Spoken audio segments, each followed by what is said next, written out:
Irmãos, nós vamos falar um assunto extremamente importante para a nossa fé: santificação do cristão.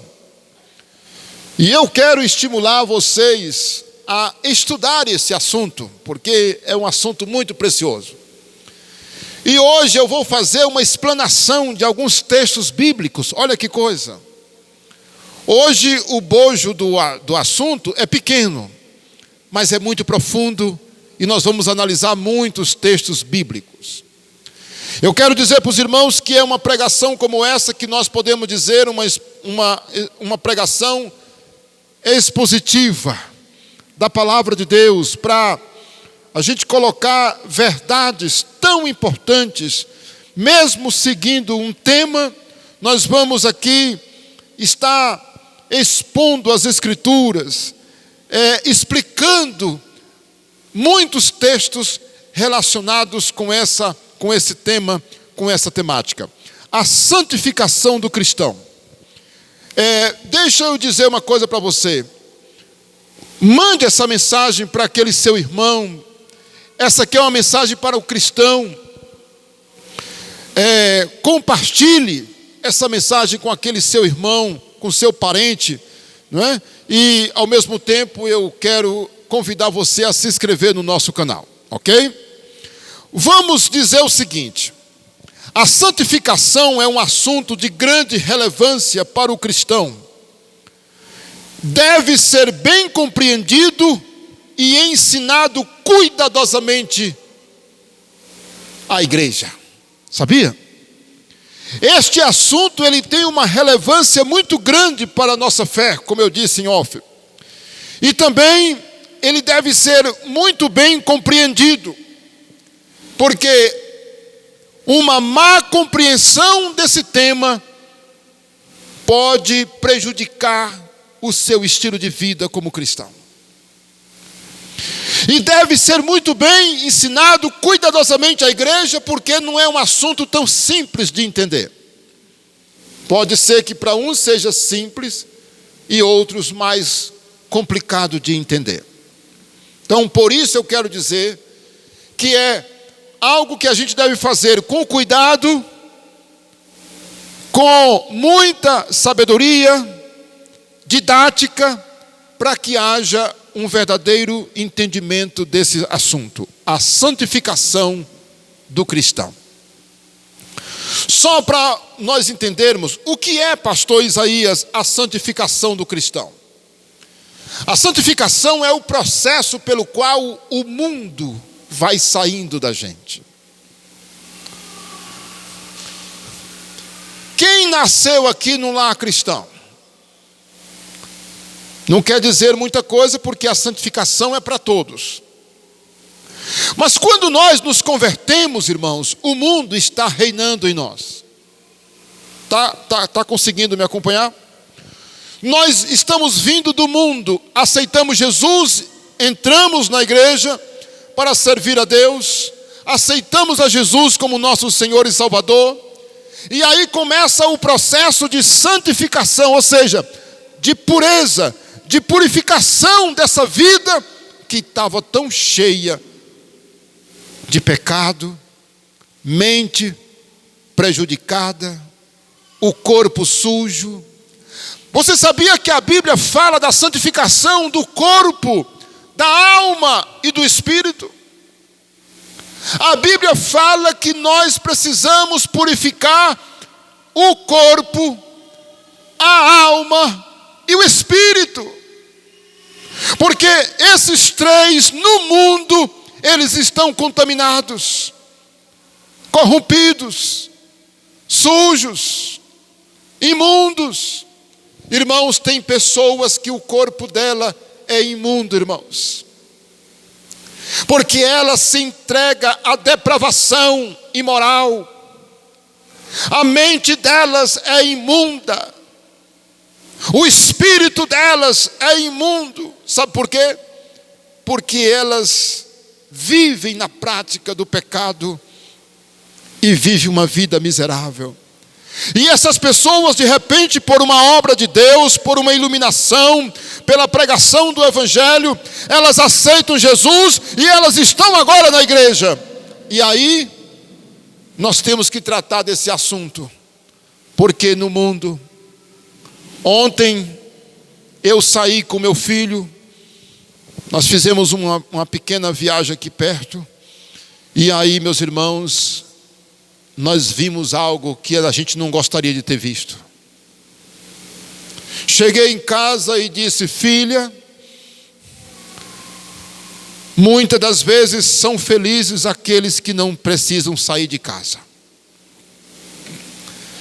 Eu sempre digo que quando nós, meus irmãos, evitamos algumas coisas, nós saímos ganhando em relação à santidade. E eu disse: eu não queria estar naquele lugar para ver o que eu vi. Um dia desse eu ouvi algo que eu não queria ter ouvido.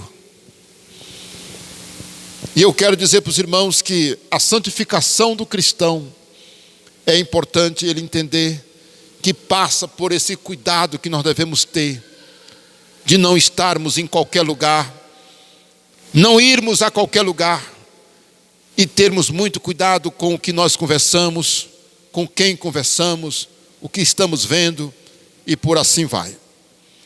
Olha, a santificação é um processo pelo qual o crente vai tornando-se uma pessoa melhor, mais parecida com Cristo. A santificação é uma evidência de sua conversão e do seu novo nascimento. Ei, você quer saber se uma pessoa realmente se converteu? Observe a evolução da vida dela nesse assunto santificação. Se você conhece alguém que se declara cristão, e você olha para a vida dele e você não vê um progresso, você pode duvidar que ele se converteu. Jesus deixa isso claro em Mateus, quando ele diz: pelos seus frutos conhecereis. Pode a árvore boa dar má fruto ou mau fruto? Pode a árvore boa produzir esses frutos ruins? Ou a árvore ruim produzir frutos bons? Jesus disse: pelos frutos conhecereis. Nem todo que me diz Senhor, Senhor, entrará no reino dos céus, mas aquele que faz a vontade de meu Pai que está nos céus. Então, meus irmãos, é algo muito importante. A santificação é uma evidência de que a pessoa, ela se converteu e ela nasceu de novo.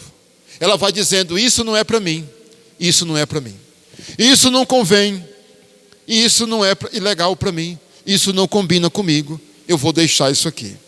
Então ela vai evoluindo. Exigir que uma pessoa mude da noite para o dia pode não ser justo, sabia? Fulano de tal diz que é crente e não mudou, mas você tem visto mudança na vida dele? Amém, glória a Deus. Você está vendo que ele está mudando? Amém. Vamos continuar acompanhando, ajudando, para que ele continue mudando e mude para melhor sempre. Porque a igreja, e eu estou falando isso para muita gente, não é? Talvez muito mais entendido no assunto do que eu imagino, e está também analisando o que eu estou dizendo. Nós podemos errar quando nós declaramos que uma pessoa não é convertida porque ela não está se santificando como rapidamente. Mas lembremos que é um processo. É um processo. O que nós não podemos aceitar é que uma pessoa que entrega a sua vida a Cristo permaneça do jeito que estava antes de se converter a Cristo. Não dá certo, não combina. Ela tem que passar por um processo. Ela tem que rejeitar o pecado. Ela tem que amar a santidade. Ela tem que querer as coisas certas na vida dela. Ela tem que deixar aquilo que claramente é pecado. E a consciência. Olha, os puritanos diziam: Deus colocou um juiz na nossa própria cabeça, sabia? A nossa consciência. A nossa consciência, meus irmãos, é como um juiz. Ela acende. E ela trabalha com o vermelho, com o amarelo e com o verde, sabia? A nossa consciência acusa e diz: olha, Isaías, isso está errado. Sinal vermelho, não passe. O amarelo, muito cuidado. Muito cuidado. Vá devagar. Cuidado, cuidado. Ou então o verde, pode passar. Isso é inteiramente legal. Então, pessoal, vamos trabalhar em cima disso, né? A santificação, ela é a grande exortação de Deus ao homem, de Jesus ao homem, dos apóstolos. Olha, eu quero ler para os irmãos o texto de Hebreus 12:14. Nós temos em Levítico 11:45, quando Deus manda o povo ser santo, lá no Velho Testamento, né? Abra comigo Hebreus capítulo 12, versículo 14. Hebreus 12, versículo 14. Ainda estamos na introdução, tá?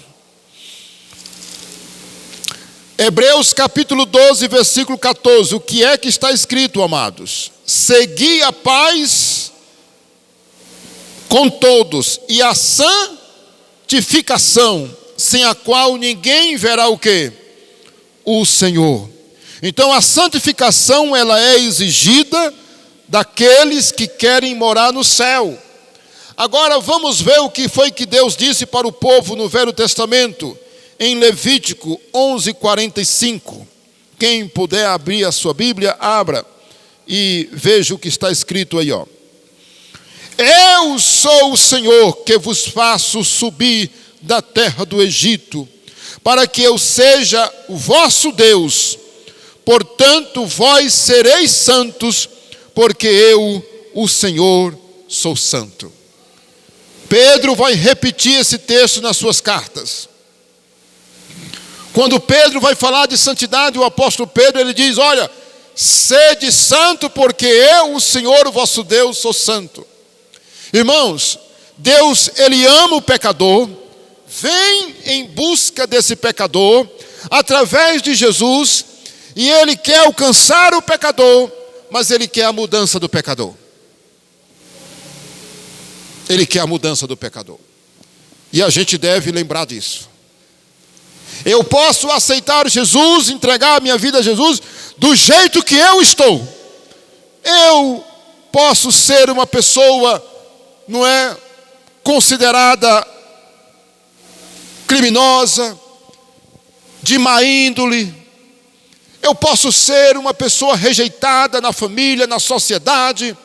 Mas se eu quiser, se eu entender que eu devo aceitar Jesus, há oportunidade para mim.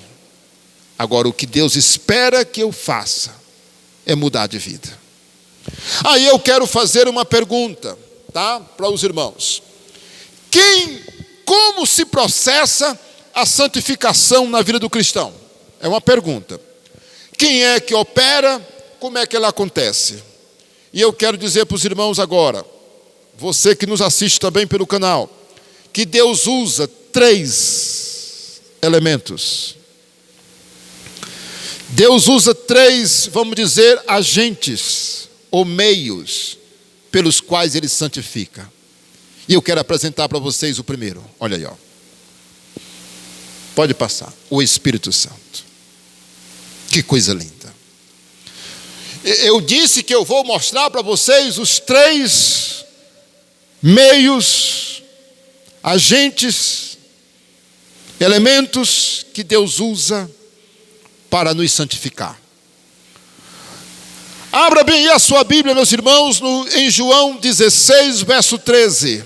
Olha o que Jesus disse quando Ele falou que iria mandar o Espírito Santo. Olha, um tipo de mensagem como essa aqui é gostosa de ouvir. Sabe por quê? Porque nós estamos expondo, explanando, colocando a palavra de Deus numa ordem, né, numa sequência. tão importante a gente aprender esses textos. 16, verso 13. Claro, quando vier o Espírito Santo da verdade, ele vos guiará a toda a verdade, porque não falará por si mesmo, mas dirá tudo o que tiver ouvido e vos anunciará as coisas que hão de vir. Jesus fala do Espírito Santo dizendo que ele nos guiará em toda a verdade.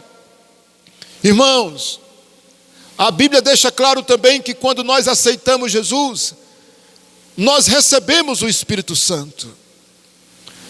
Vamos agora para 1 Coríntios capítulo 3. Vai mais para frente. Primeira carta de Paulo aos Coríntios, capítulo 3, verso 16 e 17. Olha aí, como o texto é maravilhoso. Não sabeis que vós sois santuários do Espírito? Não sabeis que sois santuário de Deus e que o Espírito de Deus habita em vós? Se alguém destruir o santuário de Deus, Deus o destruirá, porque o santuário de Deus, que sois vós, é sagrado. Irmãos, o que a Bíblia está dizendo aqui é que o corpo de um pecador, escuta isso, o corpo de um pecador se torna um santuário. O corpo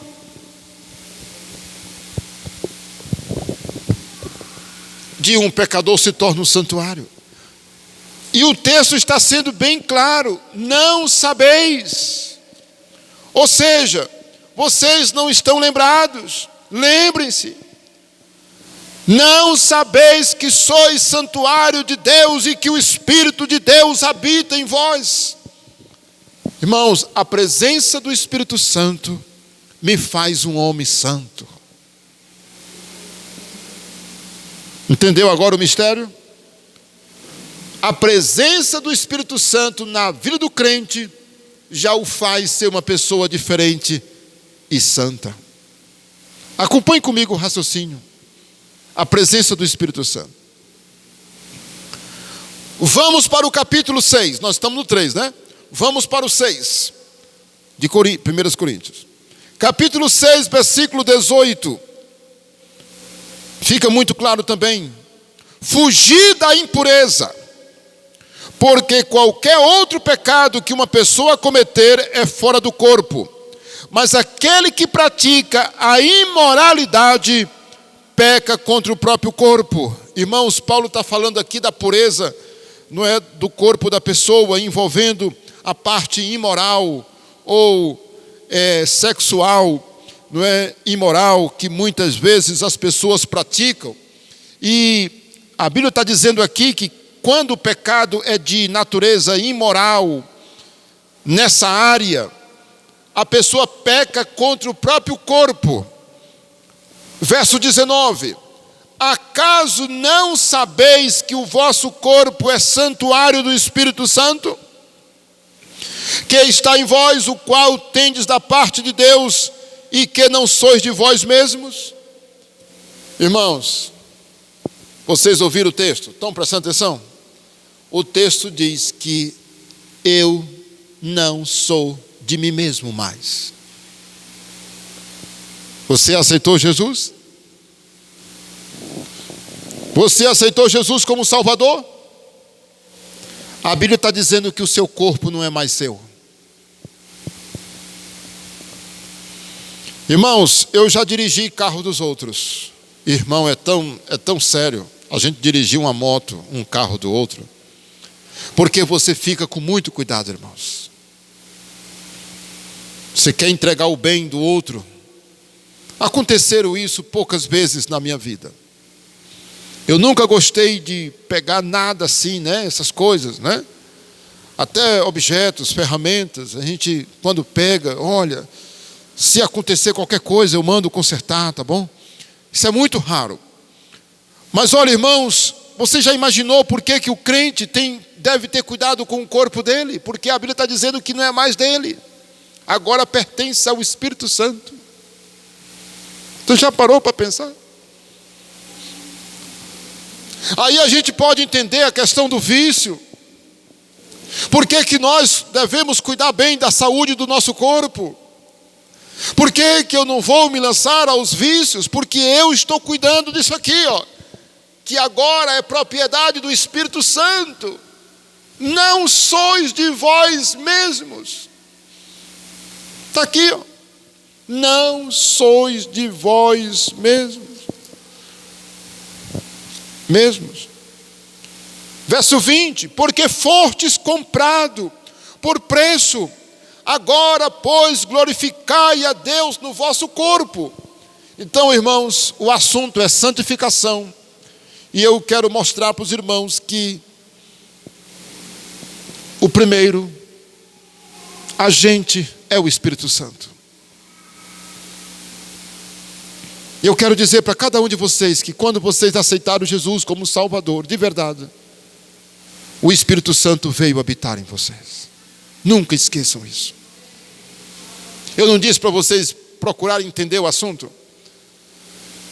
Irmãos, o Espírito Santo, ele não vem com barulho. Pastor Isaías, como é que eu sei que eu tenho o Espírito Santo? Pela mudança. Toda vez que você muda, toda vez que algo acontece na sua, que você diz assim, não vou fazer isso aqui porque eu sou um servo de Deus. Ali é uma prova de que o Espírito Santo está falando com você. Ele habita em você. Vamos para o segundo. Olha aí, ó. Parece que eu estou conseguindo ganhar tempo, né? A palavra de Deus. A palavra de Deus é o segundo agente, elemento, não é, que Deus usa, o agente para a santificação do crente. Vamos abrir a palavra de Deus em João 15, versículo 2 e 3. Olha o que a palavra de Deus faz em nós.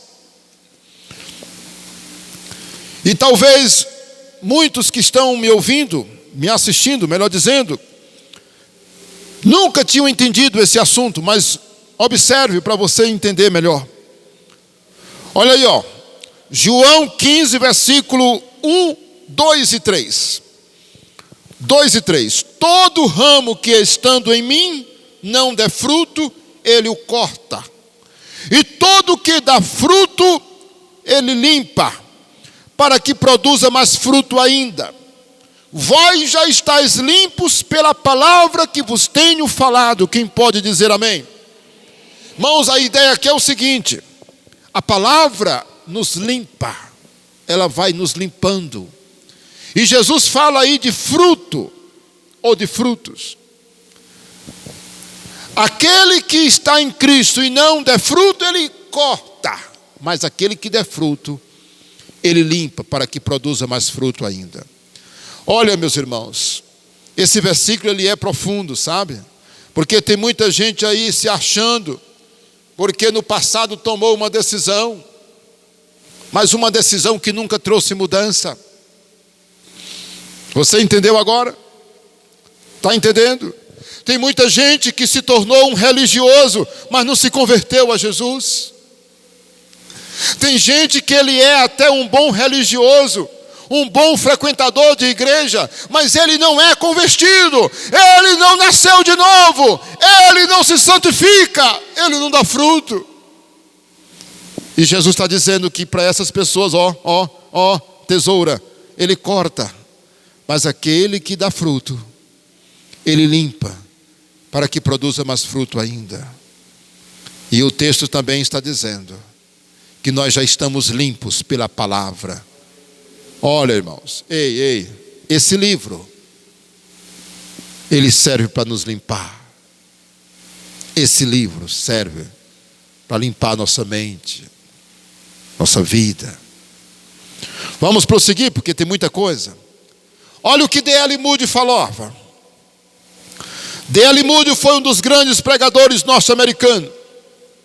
Olha o que ele disse: a Bíblia me afastará do pecado, ou o pecado me afastará dela? A Bíblia, meus irmãos, é o meio pelo qual o homem se afasta do pecado. D.L. Moody dizia isso. A Bíblia me afastará do pecado, ou o pecado me afastará dela, porque o pecador não vai querer ficar perto dela, porque entra em choque, não dá para conciliar.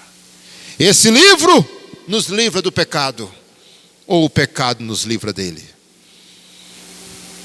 porque são incompatíveis, são incompatíveis, são incompatíveis. Entenderam? Então isso é muito importante a gente lembrar disso. Guarda essa frase: a Bíblia me afastará do pecado, ou o pecado me afastará dela, né? A Bíblia serve para moldar o nosso caráter. Eu posso ouvir um amém? O nosso estilo de vida. Abra bem aí 2 Timóteo capítulo 3, versículo 16 e 17. 2 Timóteo 3, 16 e 17. Olha para que serve a Bíblia, irmãos. Olha para que serve a palavra de Deus. Toda a Escritura é o que, irmãos? É inspirada por Deus. E ela é útil para quê? Para o ensino, para a repreensão, para a correção, para a educação na justiça. Meu Deus, olha para que serve a Bíblia, irmãos. Baseado nesse versículo, eu posso dizer que a Bíblia é um verdadeiro manual de vida. Quando compramos um carro, uma geladeira, vem um manual de instrução para a gente usar aquele aparelho, aquele objeto. E algumas vezes, quando o técnico percebe que foi mau uso, ele diz: mas você não leu o manual? Por que você não leu o manual? A pessoa fica sem graça. Porque não sei o que, né? Aí a pessoa diz assim: você devia ter lido o manual. Irmãos, a Bíblia é o manual para a vida. A Bíblia serve para nos deixar educados. A Bíblia serve para nos repreender. A Bíblia serve para nos corrigir. A Bíblia serve para a nossa educação na justiça, a fim de que o homem de Deus seja perfeito. Eu posso ouvir um amém? E perfeitamente habilitado para toda e boa obra. Olha aqui. Hoje pela manhã nós falamos sobre a importância de se estudar a Bíblia. Muitos cristãos, lamentavelmente, não têm um bom conhecimento da palavra. Talvez por isso que a vida deles são tão assim embaraçosas e muitas das vezes capengante. Aquela coisa fraca, não tem aquela vibração que deveria ter, não tem aquele vigor, não tem aquela doçura, não tem aquele brilho que deveria ter, porque estão ainda naquela vida embaraçosa, sem conhecimento, sem profundidade nas Escrituras.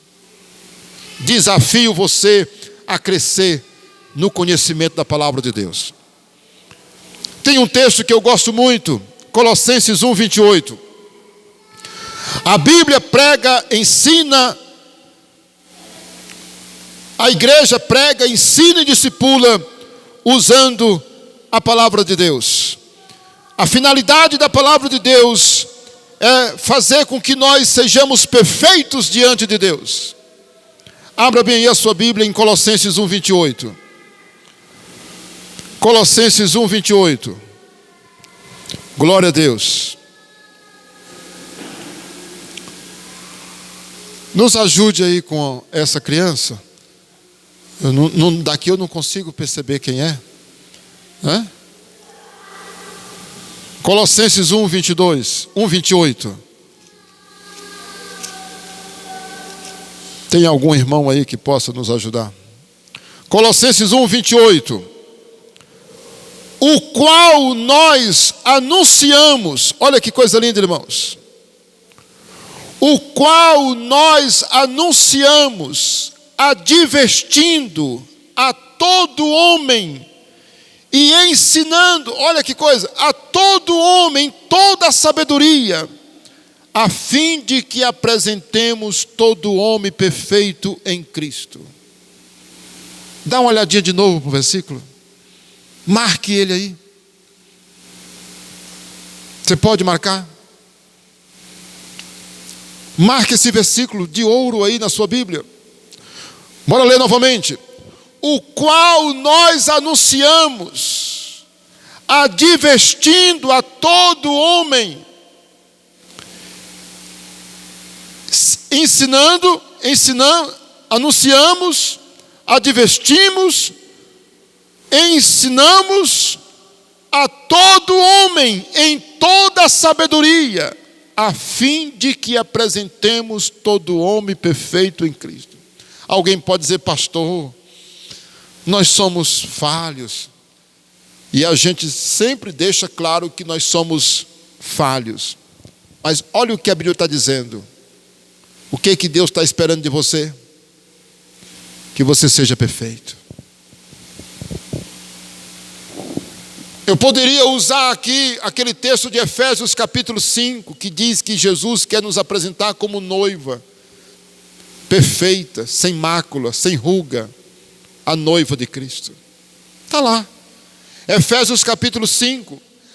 O grande desejo de Jesus é nos apresentar diante de Deus como noiva ataviada, sem mácula, sem ruga. Irmãos, tem muita gente que faz da sua condição de pecador o berço para ele se balançar e dizer, é desse jeito mesmo, não tem como não mudar. Meus irmãos, a Bíblia está dizendo para você ser perfeito, mude, cresça, se torne uma pessoa melhor. Muito bem. Olha, eu fiz aqui uma observação que a palavra de Deus, ela não é somente algo que nos santifica, mas ela é uma arma também que podemos usar para combater o diabo. E eu faço questão de mostrar para vocês Efésios 6,17. Olha o que a Bíblia fala sobre a palavra de Deus, o uso que nós podemos fazer dela também para vencermos o inimigo. Olha aí, ó. Efésios 6,17. Tomai também o capacete da salvação e a espada do... Que é o que, irmãos? A palavra de Deus, a espada do Espírito. Está aqui, meus irmãos. Aqui é uma arma. A Bíblia é uma arma, é uma espada que nós podemos usá-la para vencer o nosso inimigo.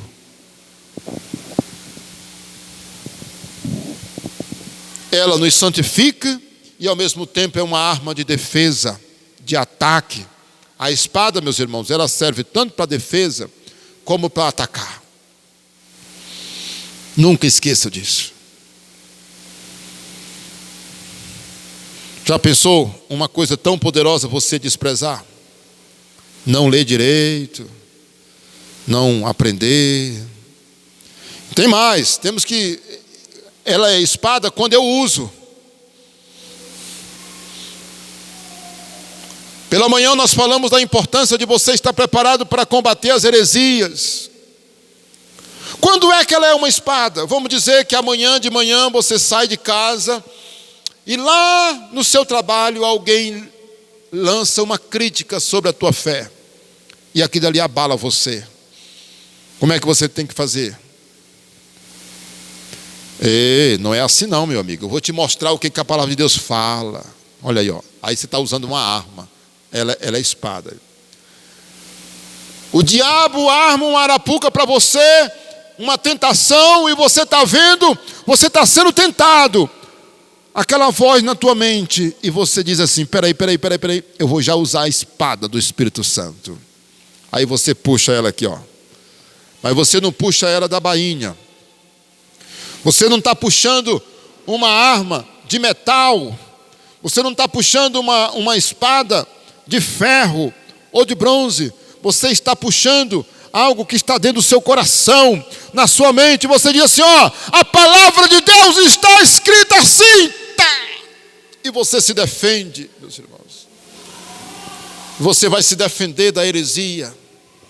Você vai se defender do mal, daquela tentação. É assim que ela funciona como arma, como espada. Bora lá, bora para o ponto 3. Eu creio que ficou claro, não ficou?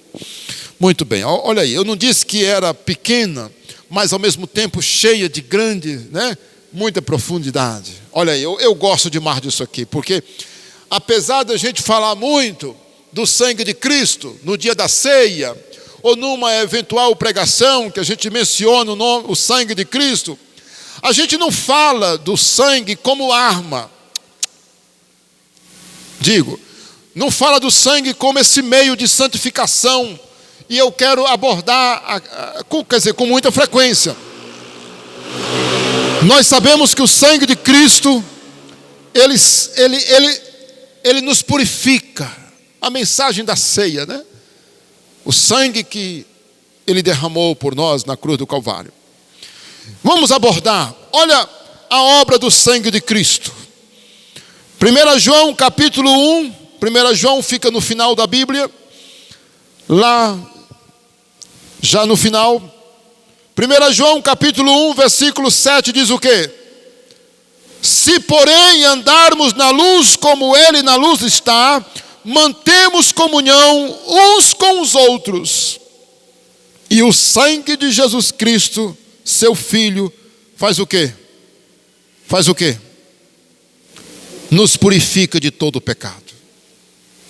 Se andarmos na luz como ele na luz está, mantemos comunhão com os irmãos, uns com os outros, e o sangue de Cristo nos purifica de todo o pecado. Então, meus irmãos, o Isaías pode ser chamado de santo, o Pedro, o Luiz, a Maria, a Luzia, pode ser chamado de santo, se eles aceitaram Jesus? Pode, porque o sangue de Jesus Cristo nos purifica de todo o pecado. Olha que coisa. Bora continuar com a obra do sangue. Romanos capítulo 5, versículo 9. Volta aí agora. Romanos capítulo 5, versículo 9. Olha o poder do sangue, irmãos. Logo muito mais agora, sendo justificados pelo seu sangue, seremos salvos da sua ira. Meu Deus, salvos da ira. Logo muito mais agora, sendo justificados pelo seu sangue. Irmãos, a palavra justificação é um termo jurídico, sabia? E quer dizer o seguinte: justificação é o ato pelo qual o juiz declara uma pessoa inocentada. Entendeu? Limpa de culpa, sem culpa. Vocês entenderam? A palavra justificação é um termo jurídico usado no meio jurídico pelos magistrados e outros, operadores do direito, que a justificação é o ato pelo qual a autoridade declara que uma pessoa está sem culpa, justificado. Então, o sangue de Cristo, ele declara, através dele, nós somos declarados justos. Aí eu te pergunto, o Pedro, que já fez tanta coisa errada, mas aceitou Jesus, pode ser chamado de santo? Está aí a resposta. Você sabe a resposta. Você entendeu o objetivo da mensagem hoje à noite? Eu estou mostrando para os irmãos os 3 meios pelos quais Deus nos santifica. Pegou aí? Espírito Santo, porque vem habitar em nós. Eu estou falando dos meios que Deus usa. Pegou? Entendeu? Eu estou falando dos meios que Deus usa. Primeiro o Espírito Santo. Depois a palavra. Terceiro, o sangue. Bora mostrar mais? Hebreus capítulo 9, verso 14. Hebreus 9, 14. Estou concluindo, irmãos. Hebreus 9, 14. O que diz? Muito mais o sangue de Cristo, que pelo Espírito eterno a si mesmo se ofereceu sem mácula a Deus, purificará a nossa consciência de obras mortas para servirmos a quem? Ao Deus vivo. Irmãos, olha aqui, esse versículo, o destaque dele é que ele purifica a nossa consciência. Meu Deus, ele, o sangue faz uma limpeza em nós. Olha, por que as pessoas que são punidas pela justiça muitas das vezes saem pior do que quando entraram, irmãos? Hein? Você já parou para pensar que muitas vezes o sistema carcerário, uma penitenciária, não regenera ninguém? Não regenera as pessoas? Por que aquele homem que foi condenado a 15 anos pela justiça, passou 10 anos preso, passou 20 anos preso, 12 anos, ele sai e muitas vezes vai cometer os mesmos crimes e até piores, porque ele não foi regenerado, ele não foi transformado. A punição fez com que ele ficasse mais revoltado. Mas o sangue de Cristo, ele purifica a pessoa. Ele vai purificando. E a pessoa é transformada. Entendeu agora? Lembre que a minha tese nessa noite é o que Deus usa para nos santificar. Você já tem uma ideia do que eu posso falar na outra etapa da mensagem, né? No dia que eu abordar a segunda parte, você vai entender. Eu já imagino o que o pastor vai pregar na segunda parte da mensagem. Mas eu quero chamar a sua atenção hoje à noite para essa primeira parte, que é o que Deus usa para nos santificar. Entendeu? Eu vou concluir mostrando, meus irmãos, algo mais, que é capítulo 10 de Hebreus, versículo 22. O que diz no 10, 22? Rapidinho aí, ó. Aproximemo-nos com sincero coração, em plena certeza de fé, tendo o coração purificado de má consciência e lavado o corpo com água pura. Aleluia. Está vendo aí, ó, o coração purificado. Agora, o texto lindo que eu quero que vocês ouçam e vejam aí comigo, é Apocalipse capítulo 7. Eu quero encerrar com esse versículo aí, ó. Apocalipse capítulo 7, versículo 13 e 14. O que está escrito? Um dos anciãos tomou a palavra dizendo: estes que se vestem de vestiduras brancas, quem são e de onde vieram?